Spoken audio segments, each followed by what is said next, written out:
1000세대의 전세 매물이 한계라고 합니다.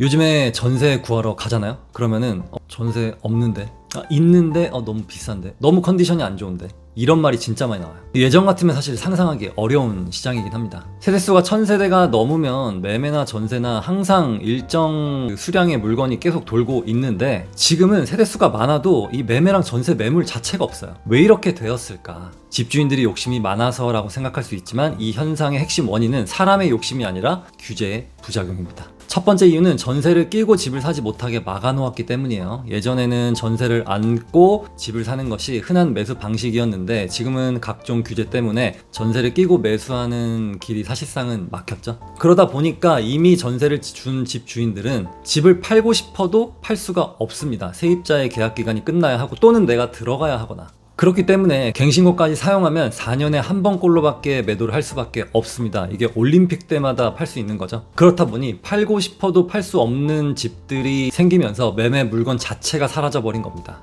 또 두 번째 이유는 다주택자를 강하게 누르면서 시장의 성격이 완전히 바뀌었는데요. 다주택자에게 세금과 규제를 집중적으로 부과하다 보니까 이 사람들은 선택을 합니다. 여러 채를 들고 가는 것보다는 좀 저렴한 것들은 정리를 하나씩 하고, 가장 비싸고 가장 좋은 집 한 채로 뭉치는 전략을 선택합니다. 그 결과 어떤 일이 벌어지죠? 저렴한 지역의 매물은 한꺼번에 쏟아지면서 더 저렴해지고, 상급지의 비싼 집들은 더 오르면서 더 희소한 가격으로 뛰게 됩니다. 시장이 골고루 움직이는 것이 아니라 양극화가 더 극단화된 거죠. 세 번째 이유는 전세 사는 사람들의 행동 변화입니다. 과거에는 전세 2년이 끝나면 이사 가는 경우가 많았어요. 근데 조금 불편해도 옆 동네로 옮기거나 비슷한 가격대의 다른 단지로 이동하는 것이 가능했는데, 지금은 상황이 완전 다르죠. 비슷한 급지의 전세 가격이 너무 많이 올라 버렸습니다. 월세 역시 예외가 아니죠. 그래서 전세 세입자들은 최대한 버티는 전략을 선택합니다. 일단 2년만 더 버티자, 갱신권 무조건 쓰자. 이 분위기가 지금 전세 시장의 현실입니다. 갱신권을 사용할 수 있으면 최대한 쓰려고 하고, 그 결과 전세 매물이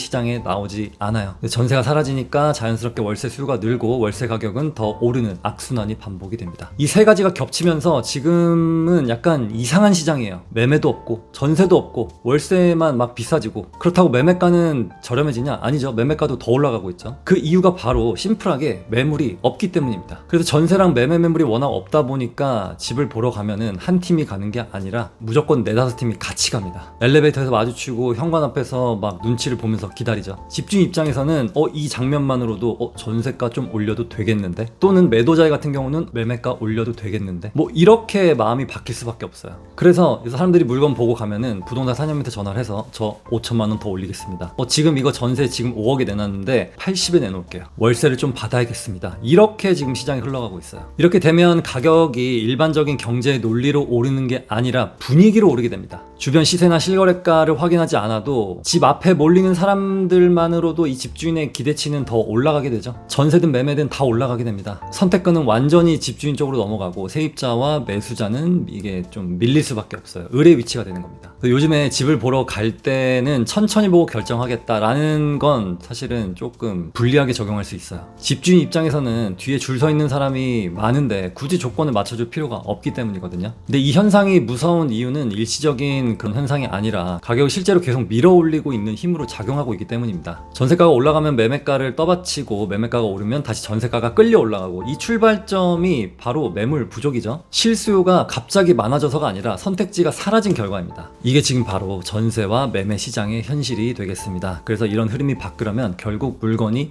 나와야 되죠. 사람들이 경쟁하지 않아도 될 만큼 선택지가 늘어나는 순간, 그때서야 집주인의 생각도 가격도 다시 현실로 돌아오게 될 겁니다. 규제가 진짜 하나도 없잖아요. 그러면 순간적으로 반등을 할 수는 있어요. 하지만 그 구간만 견디면 되는데 그게 쉽지가 않죠. 그렇지만 시장은 물건이 늘어나는 순간부터 분위기가 확 바뀌게 됩니다. 지금 시장은 정상적인 수요와 공급의 결과가 아니에요. 인위적으로 눌러놓은 상태에서 생긴 왜곡이라고 보는 게 맞겠습니다. 그래서 1000세대 단지에 매매 2개, 전세 1개, 이런 말도 안 되는 숫자가 현실이 된 거예요. 이 상황을 바꾸지 않는 한 전세난과 월세 상승은 계속이 될 수밖에 없겠습니다. 결국 시장을 안정시키는 것은 묶어서 틀어 막는 게 아니라 풀어서 흐르게 냅두는 겁니다. 제가 왜 이런 말씀을 드리냐면, 제가 추가적으로 투자를 하라고 그런 거를 말씀드리고 싶어서가 아니라, 지금 순식간에 너무 많이 오르고 집 때문에 너무 많은 사람들이 괴로워하기 때문이에요. 조금 비싸더라도 매물이 많으면은 이렇게 선택을 하고 비교를 해서라도 살 텐데 이 비싼데 매물도 없어. 그러니까 이거 정말 너무 힘 빠지죠. 뭐 제가 이런 말 해봤자 뭐 시장에는 아무 변화가 없을 테지만 그래도 우리들의 목소리가 모이고 모여서 눈덩이처럼 불어나서 긍정적인 영향이 생겼으면 좋겠습니다. 내 집 마련과 갈아타기 잘 할 수 있고요. 그리고 할 수 있다는 믿음 꼭 가지시고 부동산의 전화보다는 직접 가보시기를 추천드립니다. 오늘은 여기까지. 감사합니다.